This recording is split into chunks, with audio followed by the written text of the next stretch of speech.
Hola guys, welcome back to my channel. My name is Roxanne. If it's your first time here, then welcome. Today I want to talk to you guys about the books that I read during the month of Hispanic Heritage, which ran from September 15th through October 15th, and I got a lot of reading done, a lot of great reading done, and I wanted to talk to you guys about it. If you hear noise in the background, Gallero's eating, and he won't stop eating until he's literally licked every single drop of food off the plate, so that's that noise. The first book that I read was Becoming Naomi Leon by Pam Munoz Rian. She is the author of Esperanza Rising, which I read last year or the year before, and I really enjoyed.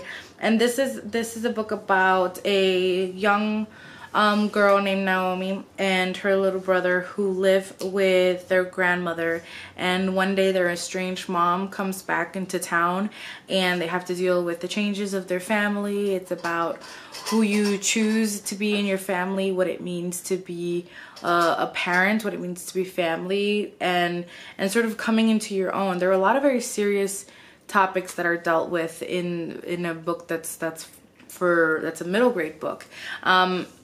Doesn't ever really feel like it's sort of too dark for kids to understand. I think Munoz Rian does a good job of making it all palatable for children who may read this, but I think definitely adults could get a lot out of it as well. I thought it was really approachable, but also dealt with a lot of very serious issues and topics, and I think it was a great read, and similarly to Esperanza Rising, I definitely recommend it. Then I read I Am Not Your Perfect Mexican Daughter by Ehtekaf Sanchez. This book takes place in Chicago, and it is about a young girl named Julia who has to deal with the tragic death of her sister Olga and the effect that has not only on her but on the rest of her family. Olga was the quote-unquote perfect Mexican daughter to her family, and Julia feels like she can't really fill those steps. That's a goal that she doesn't want to aspire to. That's not the person that she wants to be. She has a lot of goals that are outside of what her family considers to be the norm, and so it's about her dealing with her grief, but her also having to deal with how her mom deals with her grief and how her dad deals with their grief, and what the effect that has on her, and how there's a lot of issues that are going on in her life that she isn't dealing with and that her family doesn't realize because their relationship is so strained. This book is sad and it's tragic, and there's a lot of negative energy in it. Within that, Sanchez does a lot of social commentary on machismo and on the Latin American family, and how a lot of families are family first no matter what, and they might overlook things that are done by like the nasty perverted uncle and the unfair expectations that they have for women. And there's a lot of family social commentary that's present that I really enjoyed, but there is definitely a lot of negativity present in our main character. She isn't your sort of typical likable YA main character. She's obnoxious, she's very confrontational, there is fat shaming, there's slut shaming. She isn't really a likable girl, and I probably really wouldn't be her friend if I knew her, but through that there is a purpose to that. There's that's how you get to know about her mental health, and that's how you get to see a lot of the commentary on what being part of many Latin American families is like. I don't know that all of it was necessary in the way that she did it, but I mean that's who the character is. You either like it or you don't. I thought that the book tackled a lot of important things, but overall I wasn't like super impressed by it or touched by it. It was only about a 3-star book for me, but I know a lot of people have loved it and really connected to it. I didn't myself, but maybe you will. And there's definitely also a lot of discussion on homophobia within the Latin American community, which I think we don't talk about enough. I read Perla by Carolina de Robertis. I actually read 2 Carolina de Robertis books this month and I'm very excited about. The first is Perla. And it is about Perla who one day wakes up and finds a stranger in her house. And through this encounter, she has to deal with secrets in her family, things that she has always sort of known in the back of her head, but never wanted to really deal with and face. And there's a lot of very difficult truths that she has to deal with and that are explored through this book. It deals with all of the disappeared during the dictatorship in Argentina during the 70s and the 80s. Perla's father is a naval officer who was very involved with the dictatorship and the disappeared, and so it's about her coming to terms with that. And there is the magical realism element to it. The writing is lyrical and beautiful and almost dreamlike at times. And I think, having read another one of Carolina de Robertis, I think that might be just her style of writing, which is it's very Latin American, and it felt familiar to me. I loved it. I was drawn in by the mystery and that sort of magical realism aspect, the historical aspect, how horrid it was, and I absolutely loved it. I couldn't put it down. I couldn't stop reading it, and I definitely recommend it if you like magical realism, if you like historical fiction, if you like lyrical writing, if it's not super plot based at all. It's very much an exploration of history and how it affects the characters that we have in this book. I then read a nonfiction called Once Upon a Quinceañera by Coming of Age in the USA by Julia Alvarez. And this book is pretty much exactly what the title suggests. It is an exploration of the tradition of the quinceañera, where it came from, what it means, how it's evolved over the years, what it means to immigrant families and to families back home.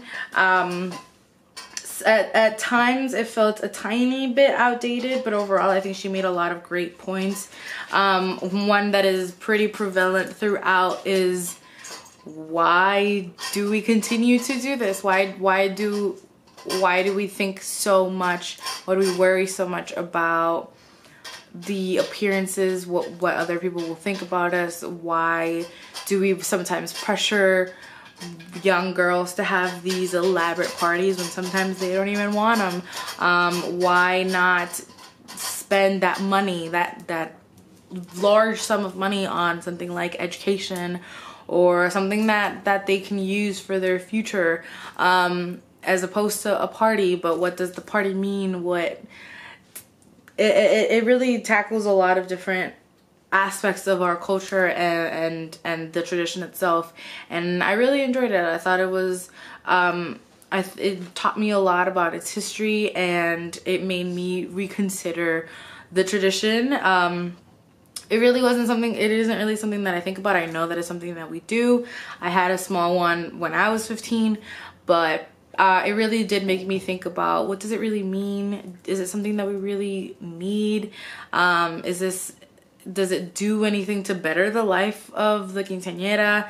Things like that. And I really appreciated the time that Julia Alvarez took to write it. Then I read Dreamers by Yuyi Morales. This is a picture book about the immigrant experience of a mom and her child, and what it's like to be a dreamer, and what magic they find in places like the library. Part of the artwork really reminded me a lot of Frida Kahlo. Like, the types of dogs that are present are the ones that I think she had. It's very colorful and very beautiful, and I really enjoyed it. I'm glad that I decided to buy it, because it's just a beautiful picture book, and it really is for library lovers and for dreamers and for lovers of picture books, and for anybody wanting to diversify their reads. I recommend it. Then I read a poetry collection called Corazón by Jessica Salgado. You might know her through Instagram or Twitter or Facebook. She is she's very popular within the Latin American sort of feminist, young Latina feminist movement. She writes poetry. She's very outspoken. She's very you know, body positive and things like that. And I have been wanting to get my hands on this for a really long time, and I finally did. And I sat down and I read it, and it was beautiful. I loved it. It talks about family, the body, love, friendship, self-worth. It's unapologetically brown and feminist and Latina and fat, and it was great. I loved it. Then I read probably maybe tied with Perla, my favorite read of this past month, and that is Next Year in Havana by Janelle Clayton. This is a dual perspective story. It takes place in the 50s and in 2017 and it's the grandmother and then her granddaughter. And so in the 1950s, it is the grandmother, young, and it's about her life in Cuba and her exile, or her having to leave Cuba to move to Miami. And then in 2017 we get her granddaughter. Grandma has died and has left her with the task of going back to Cuba to spread her ashes. In doing so, Marisol, which is the granddaughter, finds love for her, sort of rediscovers the love that she has for her family, for herself, for her heritage, for her culture, for her family's country, for where she comes from. Finds actual, you know, love in another person, and discovers a lot about her grandmother, her life, what they had to deal with, what the families in Cuba still have to deal with. It was many different things. There's like part sort of the mystery of who her grandmother was. There is the romance aspect. There is the social commentary and historical aspect when we are getting to see what these families went through back in the 50s during the revolution, and now what the separation that exists with the families that stayed and the ones that left, the difference in thought of those who love the revolution and what it meant, and those responsible and those who despise them but can't say anything. The way that the country has changed and the way that it hasn't, its relationship to the United States. There's a lot here, and I absolutely loved it. It never felt preachy. It felt like an exploration, like you were exploring this history and everything that happened alongside Marisol. The second one is gonna come out soon, I believe, and I cannot wait. I absolutely fell in love with the characters. I fell in love with the atmosphere. I felt like I was in the Caribbean. I felt like I was in Cuba. I felt the love that she felt for the people that she met, and it was absolutely beautiful. It was definitely worth the hype, in my opinion, and I loved it. It's probably gonna be one of my favorite reads of the year. Definitely my favorite read of this past month. I definitely recommend it. Then I didn't finish this book during Hispanic Heritage Month, but I started and read a large chunk of it during it, and that is The Gods of Tango by Carolina de Robertis. This is a book that takes place in the early 20th century in Argentina.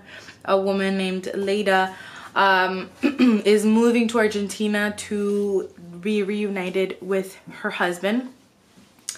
And when she arrives, things have gone horribly awry, and she now has to figure out what to do with herself, what to do with her life, and she finds an absolute love of tango.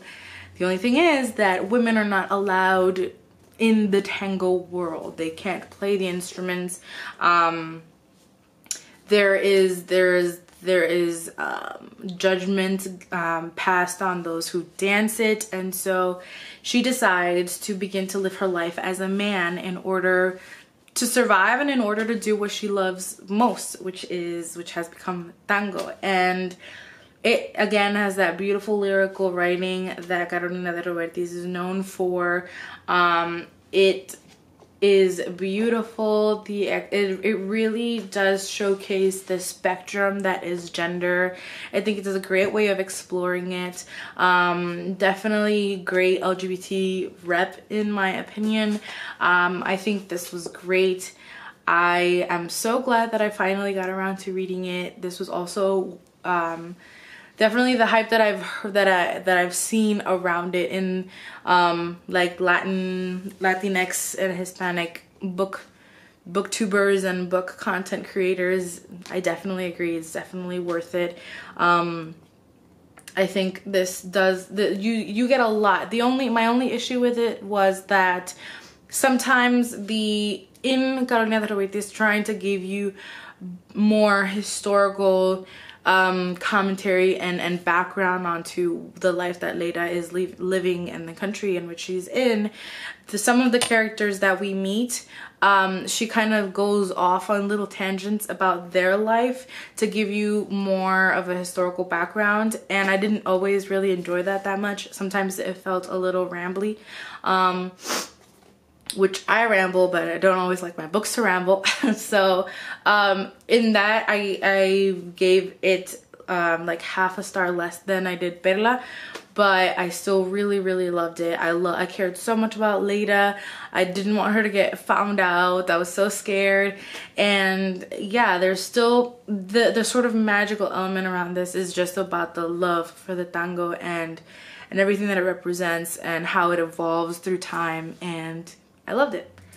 So those are the books that I read for his. Oh, I also did a buddy read with my friend Sarai for this one, which I forgot to mention. I actually think I finished it before her. I have to talk to her about that. But yes, those are the books that I read during Hispanic Heritage Month.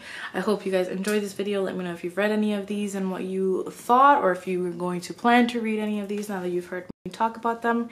As always, thank you for watching and for listening. I love you guys. All of my social media is down below if you'd like to be friends with me there as well. Love you guys.